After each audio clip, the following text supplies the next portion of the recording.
माँ के कमरे में आकर रितु को बोली, चलो माँ तुम भी खाना खा लो। रितु सोफे से उठते हुए बोली, अरे नहीं नहीं दीदी, माँ को क्यों तकलीफ देना, ये यहीं पर ही खाना खा लेंगी, आप चलो ना।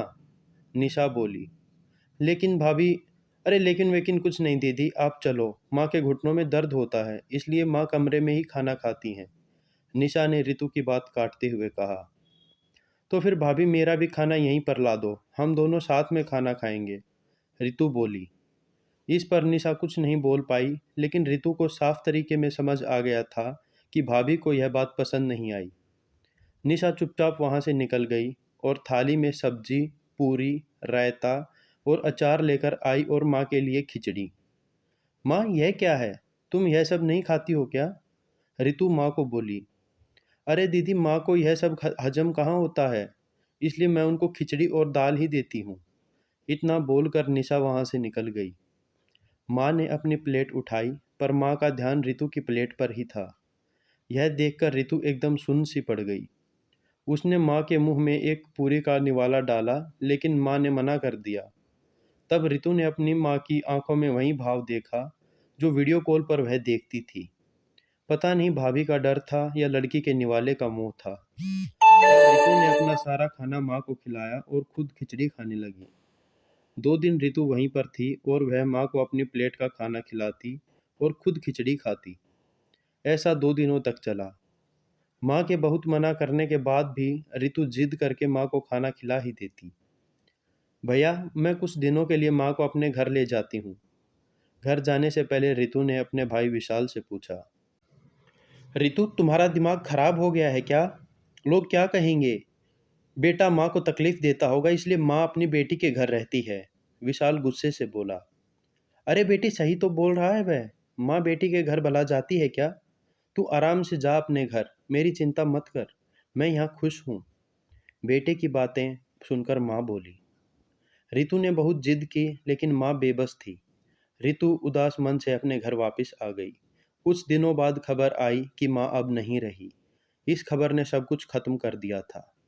रितु जानती थी कि माँ ने बहुत कष्ट सहा है, लेकिन उसको दूसरा लड़का नहीं था, इसलिए वह चाहकर भी कुछ नहीं कर सकती थी। रितु अकेले ही माँ के श्राद्ध में आई। आज माँ के श्राद्ध में तरह तरह का खाना बनाया गया था। सब लोग मज़े से खा रहे थे और निशा और विशाल की प्रशंसा कर रहे थे। दुनिया का सबसे अच्छा बेटा और सबसे अच्छी बहू कह रहे थे उन्हें। माँ के श्राद्ध में इतना सब कर रखा है, तो माँ जिंदा थी तब कितनी सेवा की होगी दोनों ने। रितु माँ के कमरे में बैठी उनकी फ़ोटो को सीने से लगाकर रो रही थी। दीदी चलो, आप भी खाना खा लो। निशा आकर रितु से बोली, तो उसने खाने से मना कर दिया। लेकिन क्यों दीदी, आप नहीं खाना खाओगी तो माँ की आत्मा को शांति कैसे मिलेगी? निशा बोली। भाभी, जिस खाने के लिए मेरी माँ जब जिंदा थी तब तरसती रही, उसे मरने के बाद दे रहे हो तो वो कैसे तृप्त होगी? सोच कर देखो एक बार, आज आपने पकवानों का ढेर लगाया है। माँ जिंदा थी तब आपने उनकी मनपसंद खाने के 2 निवाले खिलाए होती तो वह वैसे ही तृप्त हो चुकी होती। वही माँ का असल में श्राद्ध कहलाता। अब यह जो भी हो रहा है यह सिर्फ एक दिखावा है। इस सब से माँ कैसे तृप्त हो पाएगी? और जिस घर से मेरी माँ अतृप्त होकर चली गई, उस घर में मैं भला कैसे खाना खा सकती हूँ? रितु चिढ़कर निशा से बोली। तभी वहां पर विशाल भी आ गया। भगवान की लाठी में आवाज नहीं होती है भैया भाभी, वो जब भी किसी पर पड़ती है ना, तब जख्म बहुत गहराई तक और ना भरने वाले होते हैं। आप भी तो 2 बच्चों के माँ बाप हो, लेकिन मैं भगवान से दुआ करूंगी कि आप जब तक जिंदा हो तब तक आपको अतृप्त ना रखें। माँ ने तो अपनी दुख भरी जिंदगी काटकर कहीं और नया जन्म ले लिया होगा, लेकिन आपकी जिंदगी बहुत बड़ी है। रितु रोते रोते बोली और अपनी माँ की तस्वीर लेकर चली गई। निशा और विशाल शर्म से गर्दन झुकाकर अपने किए पर पश्चाताप करने लगे। दोस्तों, माँ बाप जिंदा हैं तब तक उनकी सेवा करना, उनकी हर इच्छा पूरी करना, वही उनका असली श्राद्ध होता है। उनकी मृत्यु के बाद कितने भी 56 भोग बना लो, सब बेकार हैं। अगर आपको यह कहानी पसंद आई तो इस वीडियो को लाइक करें और अपने दोस्तों के साथ शेयर करें।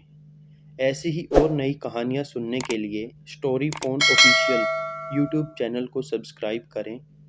धन्यवाद।